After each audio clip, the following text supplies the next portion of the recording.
sukar-sukarmu, sabar, Tuhan ada sertamu, sabar, sabar,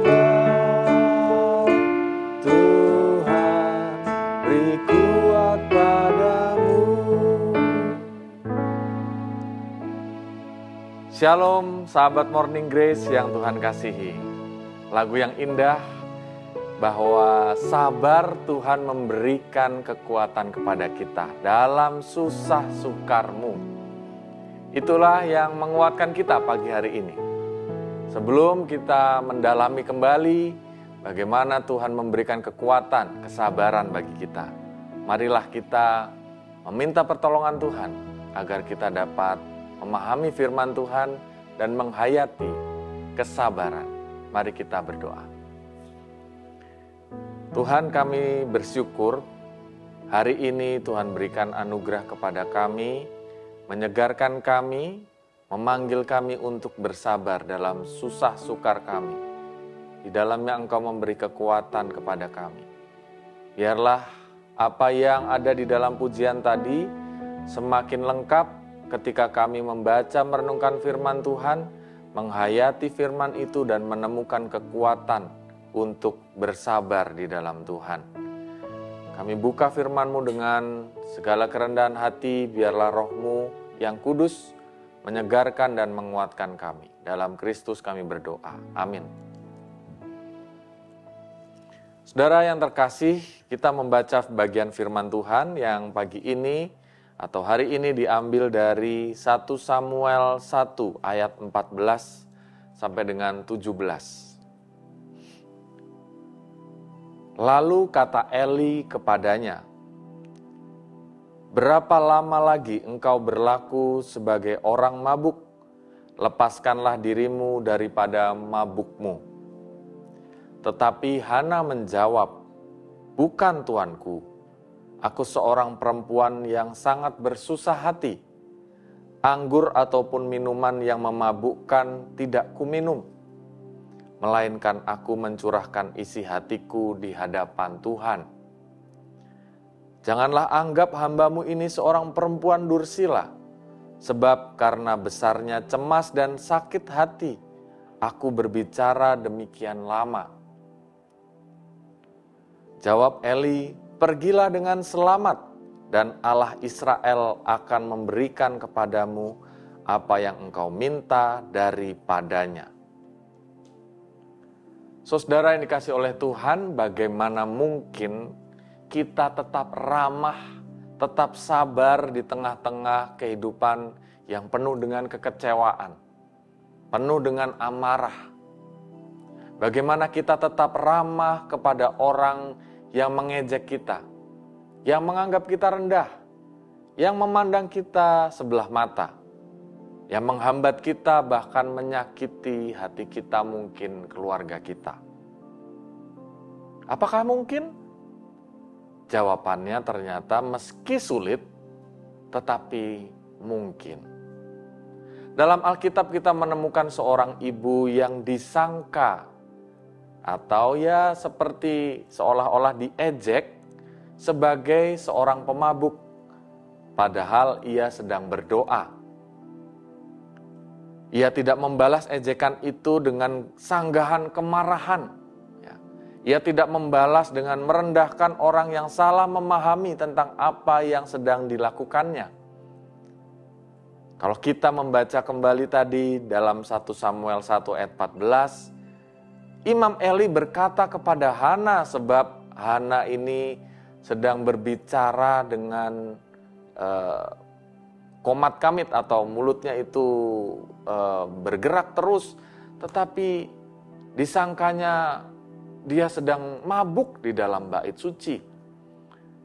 Maka tadi Eli menegur ya dengan salah prasangka. "Berapa lama lagi engkau berlaku sebagai orang mabuk? Lepaskan dirimu daripada mabukmu." Tapi Hana menjawab, "Bukan tuanku, aku seorang perempuan yang sangat bersusah hati. Anggur ataupun minuman yang memabukkan tidak kuminum, melainkan aku mencurahkan isi hatiku di hadapan Tuhan. Tidak ada nuansa marah dalam jawaban Hana kepada Imam Eli.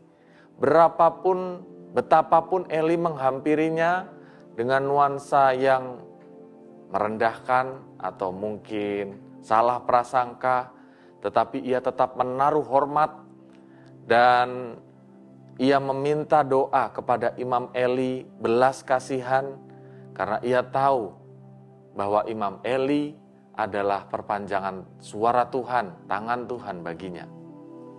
Ia mau memperlihatkan kualitas seorang perempuan biasa yang sungguh-sungguh mau meminta suara Tuhan, bahkan di tengah-tengah kesalahpahaman yang terjadi.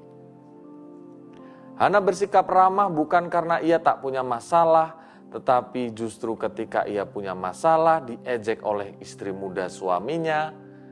Karena pada waktu itu orang bisa mempunyai pasangan lebih dari satu. Dan ia diejek karena tidak punya anak.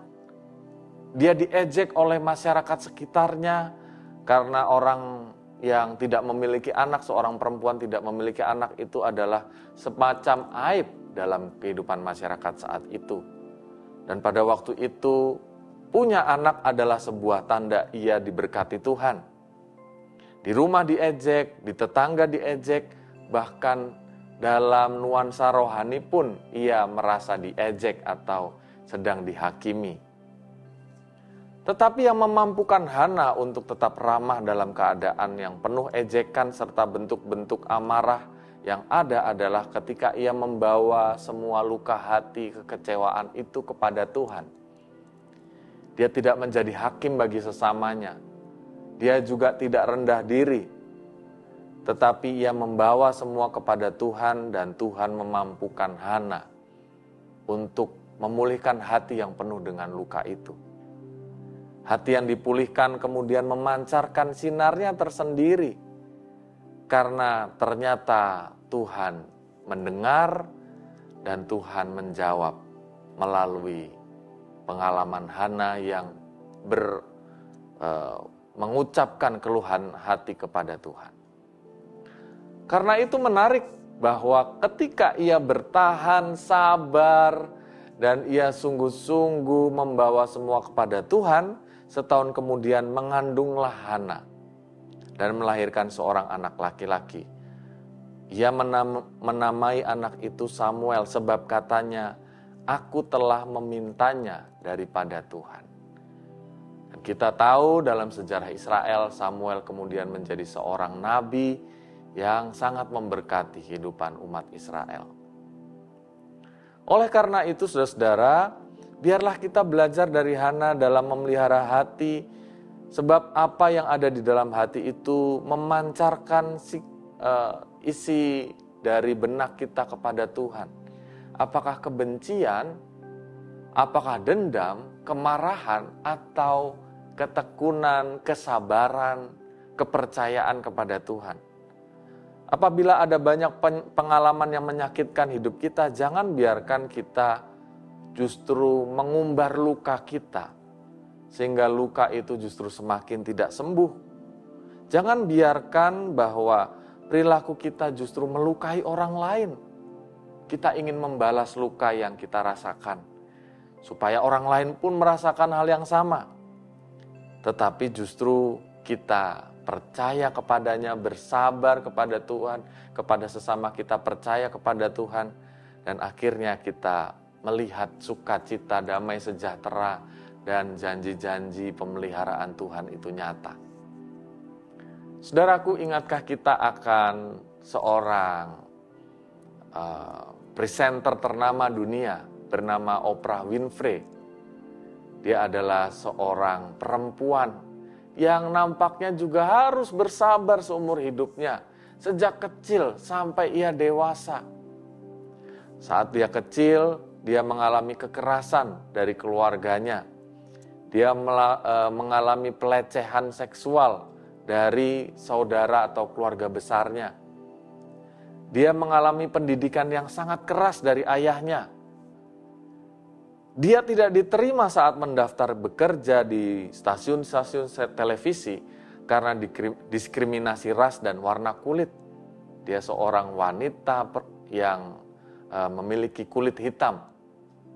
Sedang di Amerika pada saat itu sedang sulit memperjuangkan nasib bagi orang-orang kulit hitam. Tetapi ia sungguh-sungguh tekun dan pada akhirnya dia menjadi seorang wanita pertama yang membawa dunia talk show yang sangat gegap gempita, sangat meriah, dan sangat dinikmati oleh pemirsa di seluruh dunia. Saya pernah membaca bahwa dia adalah salah satu presenter atau orang di dunia televisi yang paling kaya di dunia ini. Dan itu terjadi ketika seseorang bersabar dan sungguh-sungguh tekun berharap kepada Tuhan. Karena itu saudara, marilah kita bersama seperti firman Tuhan yang dikatakan di dalam Filipi 4 ayat 8.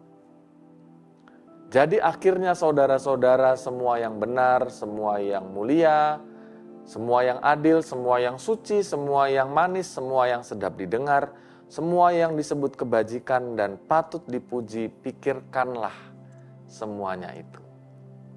Daripada menjadi reaktif, terbawa emosi, sehingga kita memikirkan terus, tidak bisa tidur dengan nyenyak karena kemarahan kita.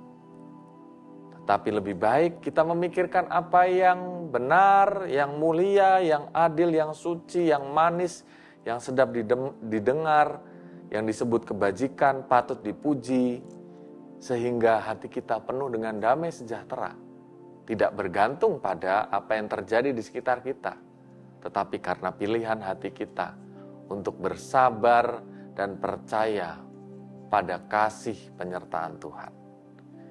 Semoga kita pun juga demikian, sehingga apapun yang terjadi bahkan dalam kemarahan, kita dapat menguasai diri, memikirkan yang baik, dan dipenuhi dengan hati yang penuh dengan kesabaran, pada akhirnya menemukan damai sejahtera dan pemeliharaan Tuhan. Tuhan memberkati kita. Mari kita berdoa. Ya Tuhan, kami tahu bahwa untuk ramah di tengah amarah itu bukan hal yang mudah. Kami harus menghadapi berbagai macam godaan, di mana dunia memperlakukan diri kami dengan semena-mena, dengan kejam. Kadang-kadang karena diskriminasi, kadang-kadang karena egosentrisme dan banyak hal lain. Tetapi belajar dari Hana yang sungguh-sungguh membawa semua hidupnya kepada Tuhan, alih-alih mengungkapkan kemarahannya, membabi buta. Pada akhirnya ia menemukan damai sejahtera dan pemeliharaan Tuhan. Ajar kami ya Tuhan juga untuk belajar bersabar, tekun, percaya kepada kasih dan penyertaan Tuhan. Di dalam kesabaran itu kami menemukan kekuatan dan pemeliharaan Tuhan yang terus-menerus mengalir dalam hidup kami. Terima kasih ya Tuhan. Kami percaya bahwa meski kami manusia yang lemah, yang seringkali mudah tergoda untuk marah, tetapi ketika kami membawa semua dalam pimpinan Tuhan, kami diberikan kekuatan, kami menemukan kasih dan pemeliharaan Tuhan.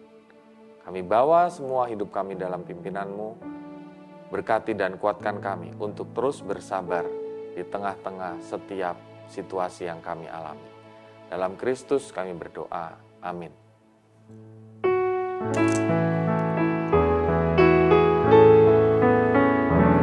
Sabar dalam susah sukarmu, sabar,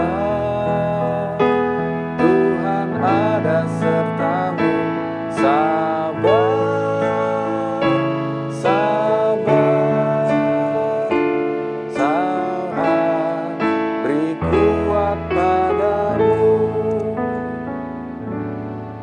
Tuhan memberkati dan selamat bersabar menemukan damai dan pemeliharaan Tuhan.